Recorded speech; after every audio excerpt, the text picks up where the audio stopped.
May sagot na si Coach Tim Cone sa panawagan ng ilang Ginebra fans na hugutin si Terrence Romeo. TNT tropang 5G ni Coach Chot Reyes sinasabing interesado umano sa serbisyo ni Christian Standhardinger mula sa Terra Firma. At si Coach Charles Chu inaming nakakuha umano ng imbitasyon ng grupo ng SGA mula Taiwan, Japan at Argentina. Inilabas din niya na hindi na umano matutuloy ang pagpasok ng Macau Blackbirds sa PBA. Tutukan po natin ang lahat ng yan, pero bago yan, paki-subscribe, like and share na lang muna para pareho tayong updated. Ilang araw nang kumakamada online ng kagustuhan ng fans ng Barangay Ginebra na makuha ng kupunan si Terrence Romeo.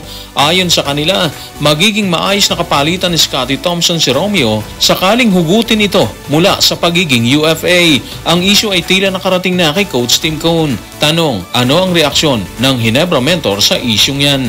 Tutukan natin si Coach Tim sa report ng Fast Break sa fastbreak.com. Hindi pa namin kinukonsidera ang pag-sign kay Romeo, pero titingnan namin dahil isa na siyang free agent. Ayon sa report ng Fast Break mga ka-playoffs, nakuha nila ang mensaheng yan mula kay Coach Tim sa pamamagitan ng text message.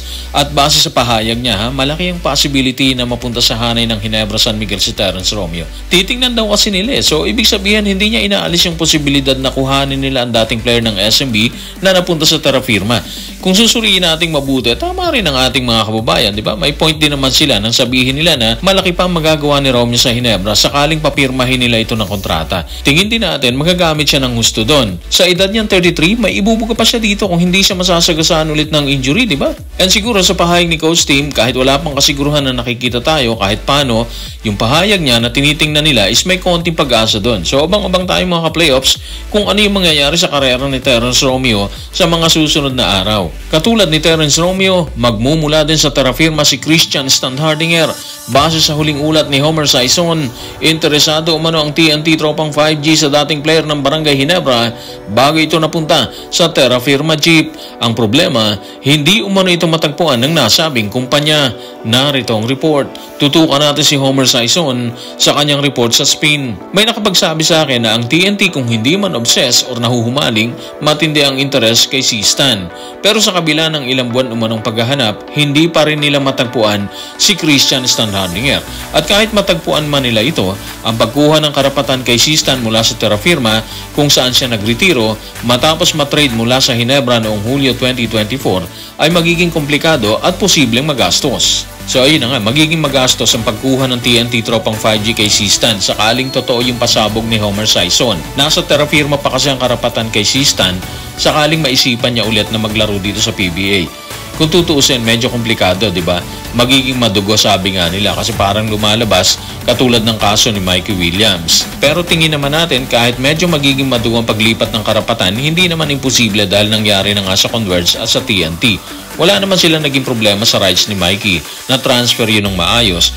So siguro ang magiging problema lang talaga kung interesado yung TNT is yung availability ni C-Stan at kung gusto pa talaga niya maglaro dito sa PBA. Sa isang side, kung magustuhan ni C-Stan ng TNT, malaking development to kasi alam naman natin na magkaribal lang TNT at Ginebra, di ba? Kaya mas magiging mainit ang bakbakan kung papasukin ni C-Stan ng grupo ni Coach Chot Reyes. Siguro bigyan din na rin natin yung biglaang trade kay C-Stan sa Terra Firma mula sa Barangay Ginebra, di ba? Kaya tingin natin, mas magiging kapanapanabik ang ganitong senaryo kung interesadong bumalik si C-Stan sa court kasama ang grupo ni Coach Chot Reyes. So katulad ng kay Terrence Romeo sa kaso niya sakaling hugutin siya ng Ginebra, abang-abang na lang tayo dyan mga ka-playoffs. Tignan natin yung mga susunod na kabanata. Kung tila kapanapanabik ang makitang naglalaro si C-Stan sa TNT kalaban ng Barangay Ginebra na dating kupunan, pinasabog naman ni Coach Charles Chu na wala na ang balitang pagpasok ng Macau Blackbirds sa PBA. Inamin din niya na may imbitasyon ng SGA mula sa Argentina at iba pang bansa. Narito ang kanyang paglalahad. Tutukan natin si Coach Charles sa kanyang official X or Twitter account. Pinag-iisipan namin kung ano ang susunod para sa aming SGA basketball team.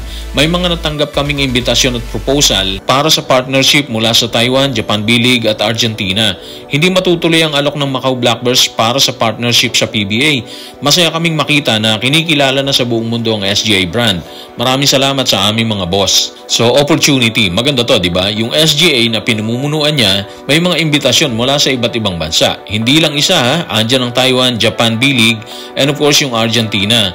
Medyo exciting yung Argentina para sa akin. Maganda tunog, di ba? Doon kasi sa tingin ko, mas magiging competitive ang SGA. Makakabangga nila ang mga koponan doon eh. So exciting yun para sa akin. Of course, ganun din naman ang Taiwan at Japan. Lahat naman sila magdudulot ng magandang resulta para sa SGA. Pero base naman kay Coach Charles, pinag-iisipan nila kung ano ang susunod na hakbang para sa SGA. Sa napabalitang partnership ng Macau Blackbirds at PBA, medyo sayang kasi hindi naman malimit na may mga ganitong partnership, di ba? So pagkakataon na sana ng PBA fans na makakita ng ibang rekado. Hindi nasabi ni Coach Charles kung ano ang rason bakit hindi na natuloy ang paggas ng Macau sa PBA. Pero sigurado naman tayo na may maayos naman silang rason tungkol dyan. So guys, maraming salamat.